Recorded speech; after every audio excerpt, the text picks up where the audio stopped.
महराज मलिक के लिए ही लाइव आया हूं और कहीं ना कहीं मेरा व्यक्तिगत जीवन भी इस वक्त। आसिफ भाई, मैं कॉल अभी अटेंड नहीं कर पाऊंगा, मेरी तबीयत ठीक नहीं है, लेकिन मैं एक बात आप लोगों से कहना चाह रहा हूं जो मेरे मन की पीड़ा है, क्योंकि मेरे पास एक केवल यही मंच रह गया है जहां मैं कुछ कह पाऊंगा।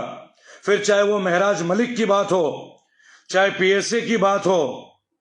जहांगीर भाई, 72 घंटे की बात आज आप लोगों के सामने स्पष्ट करूंगा। आप लोग 72 घंटे को महत्व दे रहे हैं। कई बार किसी इंसान के पास शायद 10 मिनट की भी जिंदगी नहीं बची रहती है। मैं एक बात बोलना चाहूंगा आज कि महराज मलिक आज जेल में है और जहां तक मुझे सूचना मिल रही है कि उनके ऊपर शायद पीएसए पूर्णतः लागू होगी। ये बात मुझे उनके परिवार के कुछ विशेष व्यक्ति ने भी कल रात को कही है और भी लोगों से मेरी बात चल रही है।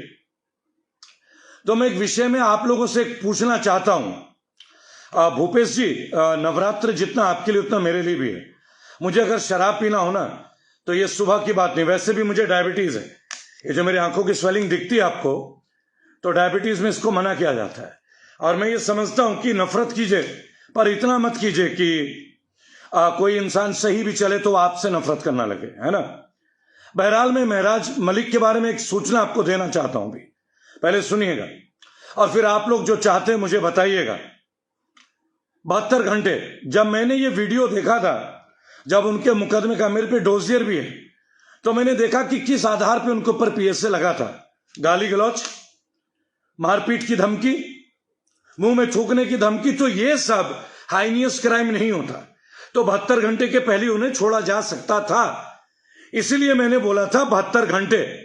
अगर आप में से कोई भी कानून को पढ़ता है, कोई भी, जावेद अहमद भाई 72 घंटे मेरे नहीं गए, 72 घंटे गए और ये बाध्यता नहीं है। लेकिन जो ग्राउंड उनके साथ अब जोड़ा जा रहा है ना, वो हाइनियस क्राइम का ग्राउंड जोड़ा जा रहा है, हाइनियस क्राइम का। देखिए, मैं एक बात बोलना चाहूंगा। मेरे जीवन में 2 लोग हैं अभी, जो 2 लोग से कहानी बहुत मेरे से मिलती जुलती है। एक महराज मलिक है, एक सोनम वांगचुक है। और आप लाइव पे बने रहिएगा अगर आपको सच में लगता है कि पंकज जी नमस्कार, आप मेरे शरीर को देख रहे हैं, मेरे लिए प्रार्थना कर रहे हैं, धन्यवाद इसके लिए। मैं आपको बताना चाहूंगा, एक तरफ सोनम वांगचुक है, उन्होंने पिछले साल अनशन किया था 21 दिन का, -6 डिग्री टेम्परेचर में। आपने मुझे देखा था वहां, उस अनशन का मैं हिस्सा भी था, राइट। और वो अनशन मैंने तोड़वाया भी था। लेकिन अभी पिछले हफ्ते सोनम वांगचुक को भी नोटिस मिल गया है। चूंकि वो लोगों को जागरूक कर रहे हैं, तो लगता है कि सोनम वांगचुक के ऊपर भी बहुत जल्द पीएसए लगने वाला है, जो मुझे लग रहा है। जो भी अपने लोगों के लिए बात करेगा, अगर उसका यही अस्त्र है, तो मैं इस वीडियो में आप सबसे एक अपील करना चाहूंगा और आपसे एक बात पूछना चाहूंगा। मैं अभी निजी जीवन से बहुत पीड़ित चल रहा हूं, बहुत ज्यादा, और शायद मैं किसी को बता नहीं पा रहा हूं क्योंकि ये मेरी व्यक्तिगत तकलीफ है। लेकिन मैं एक बात आप लोगों से बोलना चाहूंगा कि आप जानते हैं महराज जैसे लोग जेल में क्यों होते हैं, या हम जैसे लोग जेल में क्यों रह के आए, या शायद दोबारा चले जाएंगे जेल में। आप जानते हैं क्यों? उसका एक छोटा सा विषय मैं आपको बता रहा हूं। अपनों की बेरुखी। हमारे अपने लोग जब हमें छोड़ते हैं ना, हमारे अपने लोग जब हमारा त्याग कर देते हैं, हमारे कुर्बानियों का, हमारे जज्बातों का जो वो बलि चढ़ा देते हैं ना, जेल में कोई नहीं मरता। एक्चुअली जिस बंदे के अंदर भी देशभक्ति है ना, जो भी बंदा किसी के लिए कुछ करना चाहता है, समाज के लिए कुछ करना चाहता है, वो जीते जी मर रहा है आज की डेट में। कोई कह नहीं पा रहा है, कहते मुकदमा, कोई बोल नहीं पा रहा है। धन्यवाद सिकवातुल्ला खान जी, मेरी तबीयत सच में बहुत खराब है और आज मैं बहुत मन से दुखी होकर लाइव कर रहा हूं, बहुत दुखी होकर। मैं चाहता हूं कि आप लोग इस बात को सुने।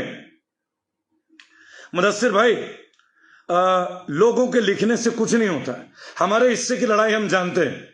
जैसे कोई लिखता है 72 घंटे 72 घंटे, कभी किसी को जेल से छुड़ाया है क्या? मैंने बहुत लोगों को छुड़ाया और खुद रहा भी हूं। जेल में रहने के पीछे ना तथ्य होते हैं। महराज मलिक को जिस मुकदमे में लेके जाया गया था, जो एविडेंसेस दिए गए थे, वो 72 घंटे के अंदर बाहर आ जाने चाहिए थे, बल्कि 24 घंटे में। गाली गलौज, मारपीट, इसलिए मैंने 72 घंटा बोला था। लेकिन जो झूठे तथ्य आज लगाए जा रहे हैं, वीडियोस एडिट करके, आप क्या लगता है कभी सच का सच, दूध का दूध, पानी का पानी नहीं होगा? नहीं होगा, बिल्कुल होगा।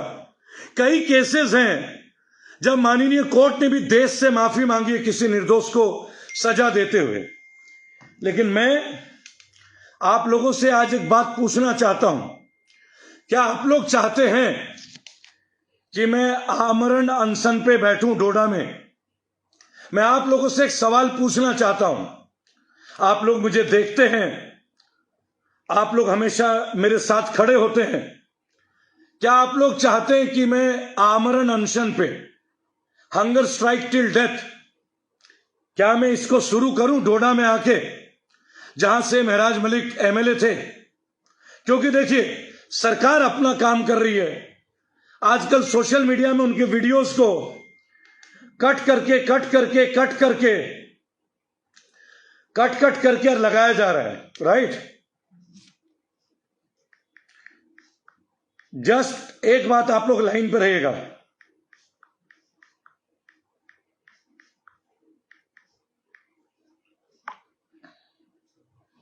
जस्ट 1 मिनट के लिए मैं किसी को एक मैसेज लिख रहा हूं, वो जरूरी है, वो बहुत जरूरी है। मैं एक बात आप लोगों से आज पूछना चाहूंगा।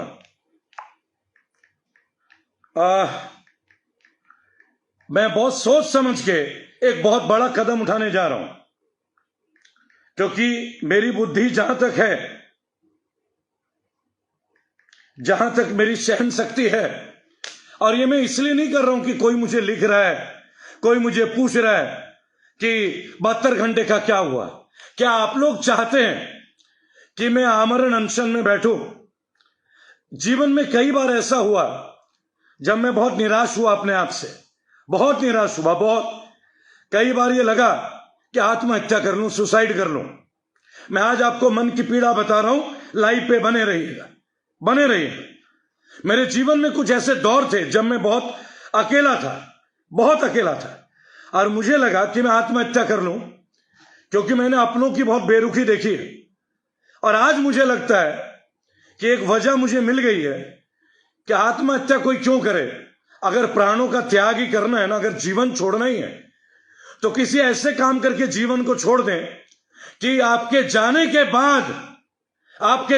बाद भी लोग आपको याद करें, लोग आपके कर्मों का आकलन करें, लोग जाने कि आप इस दुनिया को छोड़ के क्यों जा रहे हैं।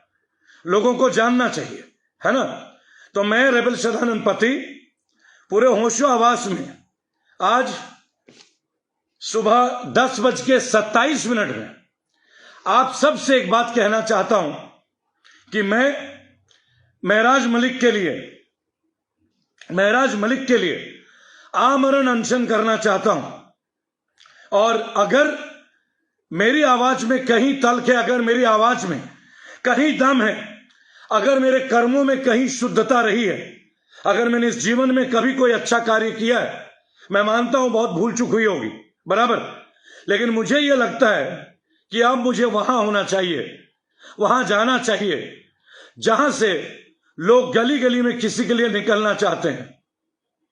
आज की डेट में बहुत लोग जेल में हैं, मैं जानता हूं, मैं खुद रहा हूं।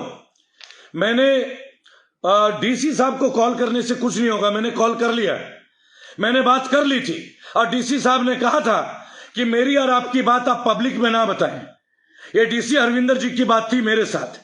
मैंने डॉक्टर जुल्फिकार जी के मोबाइल से डीसी हरविंदर जी से बात की थी। भाई साहब, जिस दिन मेरा प्रेस कॉन्फ्रेंस था, उस प्रेस कॉन्फ्रेंस के जस्ट बाद मैं केवल एक बात जानता हूं कि जब तक आप आहुति ना दें, कोई परिवर्तन में यकीन नहीं करता। आपकी कमी तभी लोग महसूस करते हैं जब आप नहीं रहते हैं, क्योंकि एक ईमानदार व्यक्ति, एक सच्चा व्यक्ति का जो जीवन है ना, वो बहुत कष्ट का जीवन है।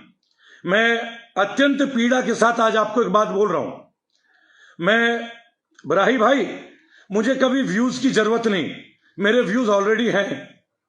और एक बात मैं आपको बताऊंगा, अगर मैं अपने परिवार के मृत्यु के बाद भी वहां जाता हूं तो कहीं ना कहीं आप नहीं समझ पाएंगे इस बात को। फिलहाल मैं केवल एक बात चाहता हूं, आप लोगों से पूछ के कि मैं डोडा में आके आमरण अनशन करना चाहता हूं। मैं आप लोगों के पास आके खाना अन्न को त्यागना चाहता हूं। मैं जानता हूं मेरे जीवन में बहुत सारे लोग नहीं है जो मुझे चाहते हैं। मैं आज ये बात आप लोगों से क्यों बोल रहा हूं? लड़ते लड़ते लड़ते लड़ते मैंने अपनों को बहुत खो दिया, बहुत खो दिया।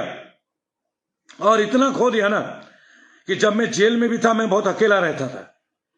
अगर मुझे ये मंच नहीं मिल रहा होता तो शायद मैं बात कह नहीं पा रहा होता। तो मैं, चूंकि घर में एक बहुत विभीषिका है और इसके बावजूद भी जयप्रकाश जी, किसी आदमी का जेल से ना निकलना इस बात के ऊपर निर्भर करता है कि सरकार उसके ऊपर क्या क्या धाराएं लगा रही है।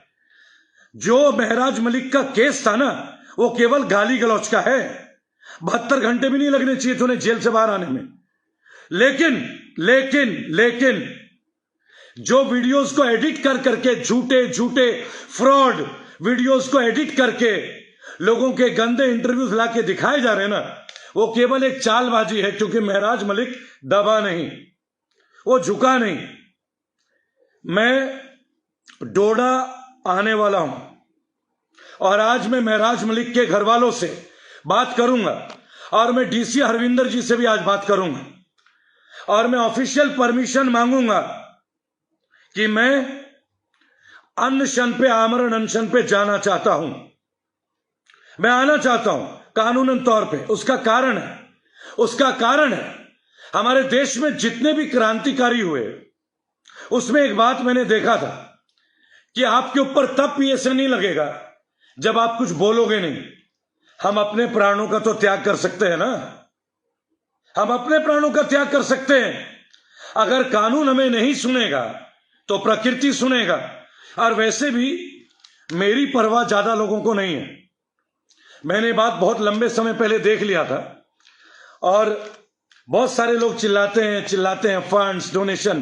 भाई तुम लोग एक बात सुन लो, मैं जहां जाता हूं, जिस काम के लिए जाता हूं, जो काम करता हूं, जो लोग मेरे साथ होते हैं, उनका परिवार होता है। मैं मांगता हूं, लोग देते हैं।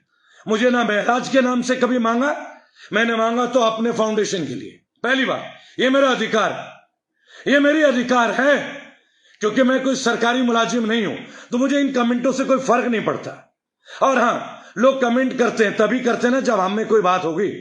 लेकिन अब कानूनन लड़ाई के साथ मैं इस सरकार को, इस देश की गवर्नमेंट को, हमारे देश के नेताओं को, जम्मू कश्मीर के सीएम को, एलजी साहब को, मेरे देश के माननीय प्रधानमंत्री जी को नवरात्र के पहले दिन आज एक डिक्लेरेशन देता हूं। आज मैं सबसे बात करके डोडा में आमरण अनशन के लिए निकलूंगा। आज उनसे बात करूंगा। आज देखिए, रजत सिंह रंधावा जी, लीगल के लिए तो बहुत वकील खड़े हैं ना। पहली बात, सब लड़ रहे हैं। निर्मल कोतवाल जी छोड़ के चले गए। उन्होंने बोला वीडियोस देख के, बुरहान मानी, एडिटेड वीडियोस है, एडिटेड। आप एक बात सोचो, उमर खालिद जेल में, अभी तक चार्जशीट दाखिल नहीं हुई। क्यों नहीं दाखिल हुई? कोई सबूत नहीं मिले तो वो जेल में क्या कर रहा है? मैं 6 दिन गुजरात के जेल में था। 6 दिन पहले आरोप भी नहीं थे, सबूत भी नहीं थे। क्यों था जेल में? क्यों मेरे को टॉर्चर किया गया? क्यों मुझे मारा गया जानवरों की तरह? क्यों? आपको क्या लगता है ये जो शक्ल में तनाव रहती है, ये किसी से, ये क्या मोहब्बत के हारे हुए खिलाड़ी हैं क्या हम लोग? इसलिए ये बेइज्जती है, जलालत है, जलालत। लेकिन पता है आदमी टूटता कब है? जब उसको जानने वाले लोग उसका साथ छोड़ देते हैं। उसका सच्चाई जान के भी जब सब लोग छोड़ देते हैं। लाइव पे बने रहिए, आज बने रहिए लाइव पे, है ना। आप में से कितने लोगों ने देखा मेरे घर में रात में 1:30 बजे 40 पुलिस वाले हैं। यूट्यूब सर्च करके देख लीजिएगा, रेबल पत्र सदानंद पति पुलिस वीडियो इन होम सर्च कर लीजिए, भरे हुए मिलेंगे।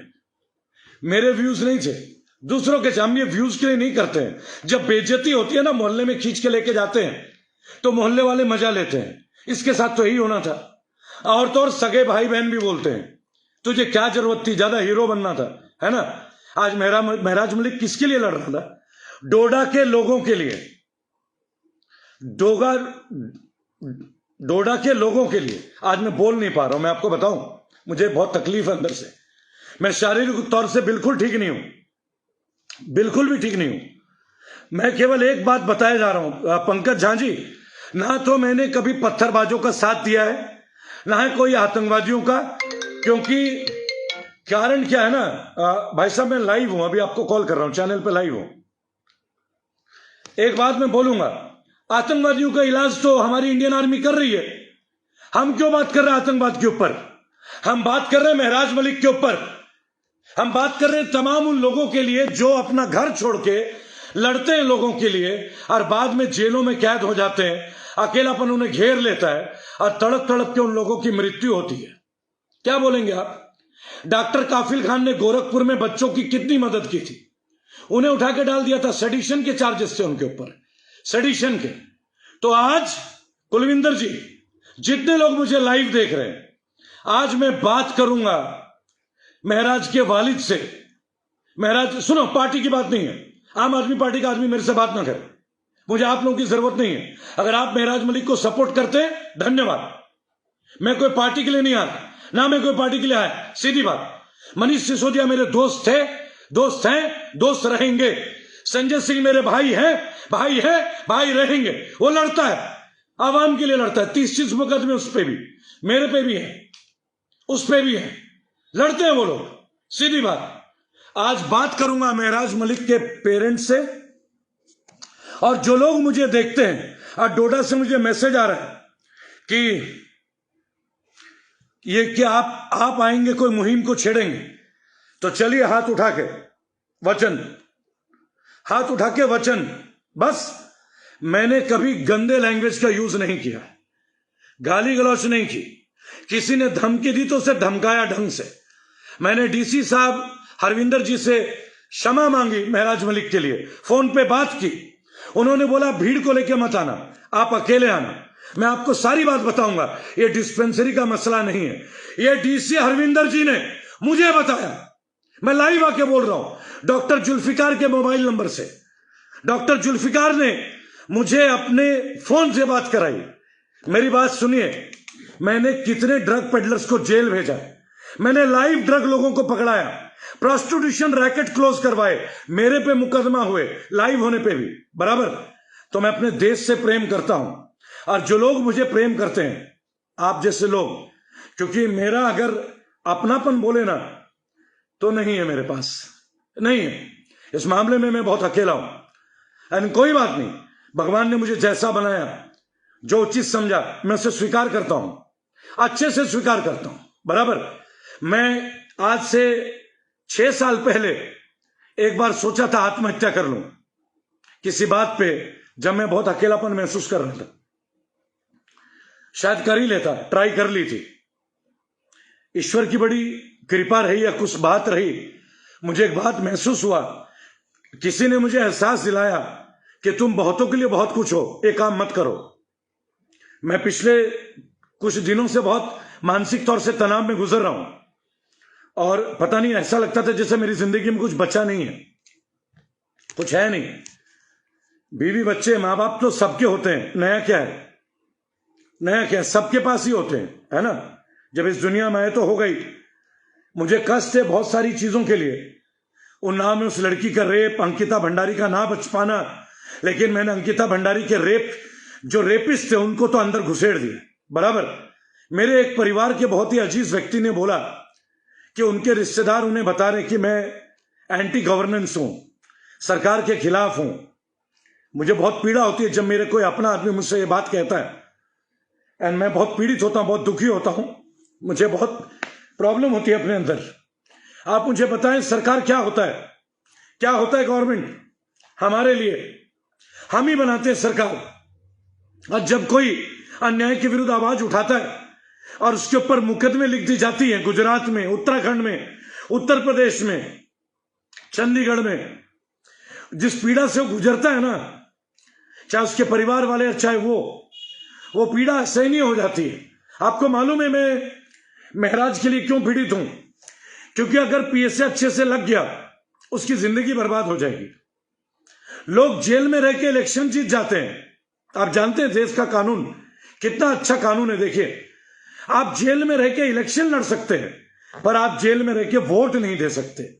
क्या संविधान है, क्या हमारे कोर्ट है, क्या हमारे न्याय प्रणाली है।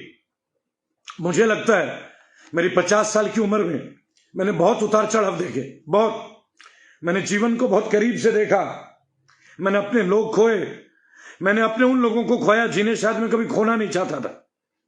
कभी कभी ये लगता था कि मेरा महत्व है नहीं संसार में कभी भी, तो कम से कम अगर जीवित रह के कुछ कर ही ना पाए तो इस प्राण को त्याग ही क्यों ना कर दें।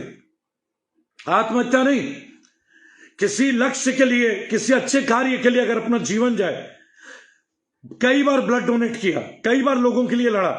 एक लड़की के लिए लड़ते लड़ते, मैं बंगाली हूं, और एक जाट लड़की के लिए लड़ते लड़ते अपने लिए मुकदमा लिखवा दिया। ठीक है, मैंने क्या महसूस किया अपने जीवन में, क्या दर्द सहा ये मैं जानता हूं। जब मैं सलाखों के पीछे था, क्यों मैं आज चिंता कर रहा हूं महराज के लिए, मैं बोल नहीं पा रहा हूं। अभी कॉल मत कीजिएगा कोई भी प्लीज, इस लाइव को चलने दीजिए। शायद मेरे जीवन में हमेशा मुझे मौका नहीं मिलेगा लाइव करने या ना करने का। मैंने बहुत सोचा, मुझे नींद नहीं है पिछले 2-3 रातों से, मुझे चैन नहीं हो पा रहा है। पहले भी मैं सो नहीं पाता था, मुझे ये प्रॉब्लम्स थी। किसी के साथ कुछ होता है तो मुझे बड़ी तकलीफ होती थी, क्योंकि जब मेरे साथ बीता कोई नहीं था। लेकिन मैंने जेल में कुछ लोगों को देखा। गुजरात में एक 15 साल के लड़के को देखा कि उसने सलवार सूट चोरी की थी, और उसके यहां पे इलेक्ट्रिक शॉक दिया हुआ था, उसका मुंह टेढ़ा हो गया था। और मैं जब गाड़ी से जा रहा था जेल से कोर्ट में, मैंने बोला उसकी, बेटा तुम्हें ऐसे क्यों मारा तुम्हें? तो बोला मैंने सलवार सूट चोरी की थी और मेरे पे 9 मुकदमे लगा दिए। इन बातों को सुनने से और देखने से ना आग लग जाती थी। क्रांतिकारी कोई पैदा नहीं होता, क्रांति हमारे अंदर जज्बात होते जब हम लोगों की पीड़ा को देखते हैं। शायद मेरे साथ ऐसे ही था कुछ। मैं अपने 50 साल की नागरिक जीवन में शायद बहुत गलतियां भी कर रखी होंगी, ऐसी बात नहीं है, मनुष्य करता ही है, लेकिन कुछ अच्छे कार्य भी किए। तो मैं आज आप सब लोगों से एक सवाल पूछता हूं कि क्या आप लोग मेरे साथ हैं? तो मैं आज उनके घर वालों से बात करके, और आज डीसी हरविंदर जी से बात करूंगा, एंड ऑफिशियली मैं आमरण अनशन की परमिशन मांगूंगा, ताकि कल को मेरे पे कोई मुकदमा भी लगाए ना, तो कम से कम मैं ये दिखा सकूं कि मैंने परमिशन मांगा। तो ये वीडियो इस बात का गवाह होगा, ये वीडियो इस बात का गवाह होगा। आप लोग 704 लोग इस बात, शायद ये शेयर भी होगा, लोग करेंगे, बहुत सारे चैनल में जाएगा भी, जाते हैं मेरे वीडियोस मिलियंस में जाते हैं। तो आप सब लोग मेरे गवाह होंगे कि मैं आमरण अनशन के लिए जाना चाहता हूं। शायद आज और कल मैं ये डिसीजन ले लूंगा। मैं पहले सोच रहा था बिहार इलेक्शन, मेरे को बहुत कमिटमेंट थी, लेकिन नहीं, बिहार इलेक्शन में तो कोई भी एमएलए बन जाएगा, कोई भी नेता बन जाएगा। महराज के लिए कौन है? वहां महिलाएं हैं जो डोडा में पीसफुल प्रोटेस्ट कर रहे हैं। तो मैं आपका बेटा, आपका भाई, आपका नालायक बेटा, आपका नालायक भाई और आपका नालायक दोस्त डॉक्टर रेबल सदानंद पति, आज आप लोगों से राय भी मांगता हूं, आशीर्वाद भी मांगता हूं कि आज उनके घर वालों से बात करके, आज प्रथम नवरात्र है, मैं कर्म में विश्वास करता हूं पूजा से ज्यादा, कर्म ही मेरी पूजा है, शायद गीता में कहा गया है। तो मैं मंदिर मस्जिद ये सब कम जाता हूं, लेकिन मैं भगवान को हाथ जोड़ लेता हूं, सिर झुका के, शिव को, महादेव का। मुझे लगा ये उचित होगा कि मैं वहां जाऊं और अनशन करूं, आमरण। क्योंकि अगर आप प्रोटेस्ट करने जाते हैं, वो पीएसए लगाएंगे, जो उनके लिए लड़ने जा रहा है उनको उठाया जा रहा है, कुछ लोगों को छोड़ दिया गया है। तो मेरे दोस्त हो चाहे मेरे दुश्मन, मैं सोचता हूं कि मैं डोडा में आके आमरण अनशन करूं आमरण अनशन।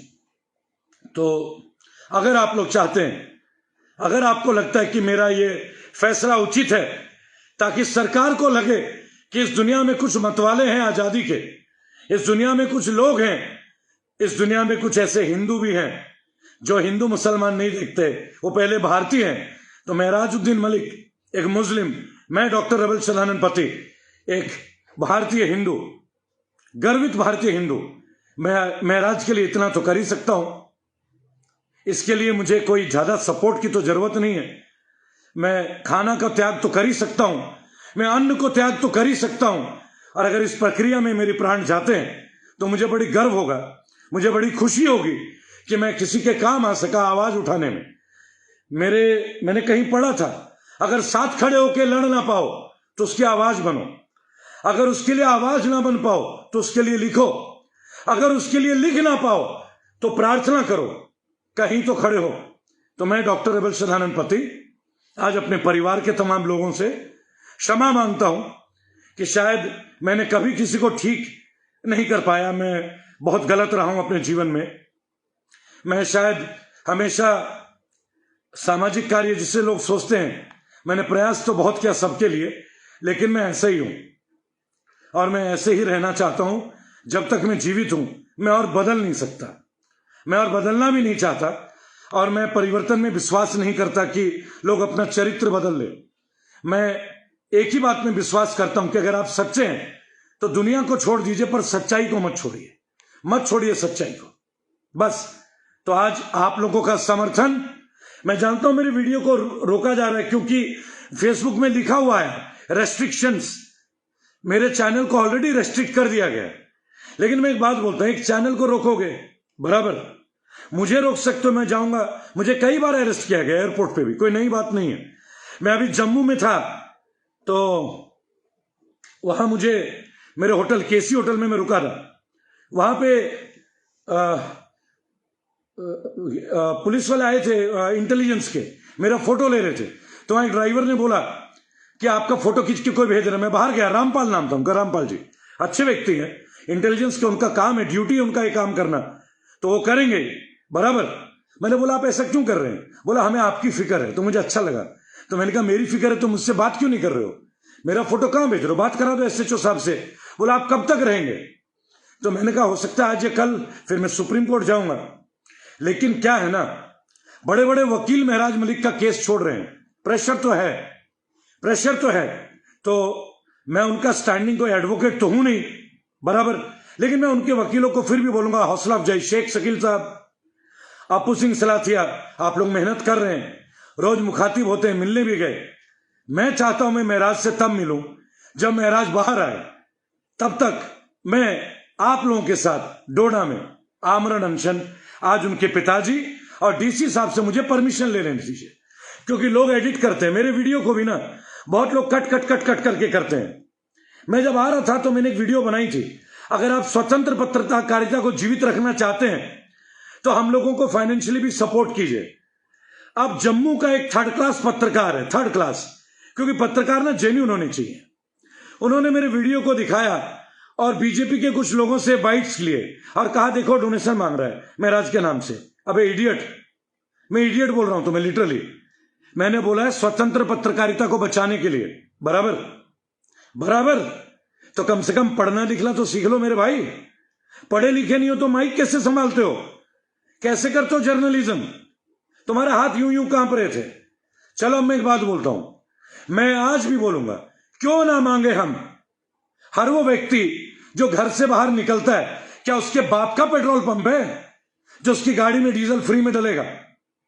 क्या अपने आप को बेच दे, अपना लीवर पैनक्रियास बेच दे? क्या ईमानदारी है? नेताजी सुभाष चंद्र बोस ने मांगा था, उन्हें सोने से तौला गया था, लोगों ने डकैती डाली थी, चोरी चोरा कांड भूल गए?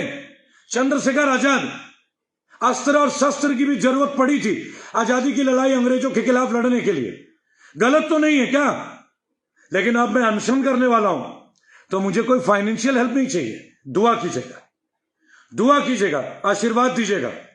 मैं अपने हिस्से की जिम्मेदारी निभाने आ रहा हूं। आज पहले डीसी साहब, लेकिन ना पहले परमिशन लेने दीजिए। कश्मीर के मामले में घुस जाना आज को आपको महंगा पड़ेगा, क्योंकि कश्मीर डिफरेंट है भाई। बिलाल वानी जी सब यही बोलते हैं, हिमाचल जाता हूं बोलते हैं ये दिल्ली नहीं है, दिल्ली में आता हूं तो बोलते हैं बंगाल नहीं है, कश्मीर आता हूं तो बोलते हैं ये कश्मीर है। अरे यार है तो भारत ही। गांधी जी का चेहरे का वो 500 का नोट ही चलता है हर जगह, हर जगह सबके परिवार ही होते हैं, कुछ अलग नहीं है, कुछ अलग नहीं है। इम्तियाज वानी साहब, मुझे कुछ बुरा नहीं लगा 72 घंटे का, जानते क्यों? जो आरोप उन पे लगे थे ना, उसमें एक दिन में भी वो जेल में नहीं रख सकते थे। हाइनियस क्राइम से नीचे अगर 7 साल से ज्यादा क्राइम हो तब उन्हें जेल में रखा जाता है। तो जब महराज मलिक को लाया गया था ना, तब यह मुद्दा ही नहीं था। सर एक मिनट, कुछ लिख रहे हैं, एक मिनट, मैं उनका कमेंट पढ़ नहीं पाया, सॉरी, अभी पढ़ लूंगा। तो मैं आप लोगों से पुनः अपील कर रहा हूं, मुझे लिखिए, मुझे बताइए क्या मैं आमरण अनशन में बैठूं, और मैं चाहता हूं और मैं करूंगा। क्या है ना, मेरे घर में और 2 भाई हैं। आज आपको एक बात बताऊंगा, मैं बचपन से थोड़ा अलग टाइप का था, अलग टाइप का, अच्छा बुरा कुछ भी मान लीजिए, बुरा ही मान लीजिए, बुरा ही मान लीजिए। तो बहुत सारे अपनों ने छोड़ दिया, बहुत सारे अपनों ने, बराबर। एक ही थे मेरे प्रिंसिपल फादर गॉलवर्ट, बस उनके पास ही थोड़ा सा था कुछ ही दिन, उन्होंने हमेशा जनहित में काम किए, लोगों के लिए लड़े, वो प्रवृत्ति घुस गई अंदर। अब आप कुछ अच्छा करेंगे तो गालियां भी मिलती है ना। मुजम्मिल साहब, मैं अभी दिल्ली में हूं, पर अब मैं चले जाऊंगा, आप अपना नंबर भेजिए, मैं आपको कॉल करता हूं। तो अब आज मैं डीसी हरविंदर जी से बात करूंगा, महराज मलिक के फादर से बात करूंगा, उनके ब्रदर से बात करूंगा, पंकज राणा जी, गोल्डी भाई, और जितने भी लोग हैं जो उनके अपने लोग हैं, करीबी लोग हैं, उनसे बात करूंगा। हाँ, पॉलिटिकल बात नहीं है, मैं साधारण एक एक्टिविज्म और एक सच्चे भारतीय के नाते, और मैं जानता हूं जब मैं आऊंगा तो भारत के कोने कोने से लोग आएंगे, और मैं आमरण अनशन करना चाहता हूं, और कहीं ना कहीं मैं सोनम वांगचुक को भी इनवाइट करूंगा, आज मैं उनसे भी बात करूंगा। आप भी आइए, देश के कुछ लोग आइए, ताकि हम लोग एक निर्दोष बच्चे को, जो उनके साथ एडिटेड वीडियोस कर करके उन्हें फंसाया गया है, अगर मैं इतनी हिम्मत से आज भी इतनी बड़ी आवाज उठाने में कर रहा हूं, मंजूर अहमद भाई 72 घंटे वाली बात कई बार कह दी। अब एक दुआ कीजिएगा कि मैं जब बैठूं अनशन में, मैं पिछले कई दिनों से बहुत बीमार चल रहा हूं, बराबर। तो मैं एक बार, हेमा भंडारी जी नमस्कार बहन जी, आपने मुझे इतना सपोर्ट दिया, मैं आशीर्वाद के लिए धन्यवाद देता हूं। और मैं आप लोगों से एक अपील करता हूं, एक प्रार्थना करता हूं कि भगवान करे इस अनशन में मेरा प्राण निकल जाए। मैं महादेव की सौगंध खा के बोलता हूं, भगवान करे इस अनशन में मेरे प्राण निकले, ताकि मंजूर भाई डोनेशन बहुत नॉर्मल आते हैं भारत में ना, लोग डोनेशन ज्यादा देते नहीं, मैं आपको बताऊं, ये भी एक बड़ा कड़वा सत्य है। और मैं तो सरकार की नजरों में रहता हूं, तो मेरा अकाउंट डिटेल तो गवर्नमेंट पे रहती है। आप लोग तो पूछते हैं सरकार क्या मुझे छोड़ देगी? सोचिएगा एक बार, जो आदमी इतने केस झेल रहा है, क्या सरकार उन्हें छोड़ देगी क्या? आप सोचिए एक बार, ये तो बच्चों वाले सवाल है। और मैं दोबारा बोल रहा हूं कि हम लोग कोई सरकारी मुलाजिम नहीं है, हमारे साथ जो लोग काम करते हैं उनके भी परिवार है, कहां से चलेगा? आप ही लोग चाहते हैं हम लोग मेहनत करें, सच दिखाएं, तो आप ही लोगों को हमारा साथ देना होगा, सीधी बात। यूट्यूब में करता नहीं, 2.25 लाख फॉलोअर 5 साल से पड़े हैं, मैं यूट्यूबर बनना नहीं चाहता था, नहीं तो लाखों करोड़ों कमा लेता। जाके देख लीजिए मेरे यूट्यूब में कब से वीडियोस नहीं, और मोनेटाइज भी नहीं है, आपकी जानकारी के लिए स्क्रीनशॉट भी डाल दूंगा। और मेरा फेसबुक का ये चैनल भी रेस्ट्रिक्शंस में है, मेरे वीडियोस उठा के लोग लाखों करोड़ों कमा लेते हैं। मैं चाहूं तो अगर उनको आज बंद करूं ना, वो करोड़ों रुपए लेके आ जाएंगे, लेकिन मैं किसी चैनल वाले से पैसे नहीं लेता। मैं आप लोगों से बोलता हूं, जब भी कभी जरूरत होती है आप लोग मदद कर देते हैं, कई बार कम करते हैं, कई बार जितनी जरूरत है उतनी कर देते हैं, लेकिन अब भूख हड़ताल के लिए। लेकिन फिर बोल रहा हूं, पहले आज परमिशन मांगूंगा, पहले परमिशन, क्योंकि परमिशन चाहिए, बिना परमिशन के लोग फिर अंदर घुसाएंगे, कैसे काम करेंगे? अंदर बड़ी बात नहीं होती, अंदर तो कई बार रहा हूं, मार भी खाई है, तो वो कोई दिक्कत नहीं। लेकिन मेरा मन कहता है, अगर जब भी लोगों ने बलिदान दिया है, देश में क्रांति आई है, अच्छे के लिए क्रांति आई है, शांतिपूर्ण क्रांति आई है, बराबर। नायक मुजफ्फर साहब, आपने जो लिखा मुझे समझ में नहीं आया, फिर से दोबारा लिखिए।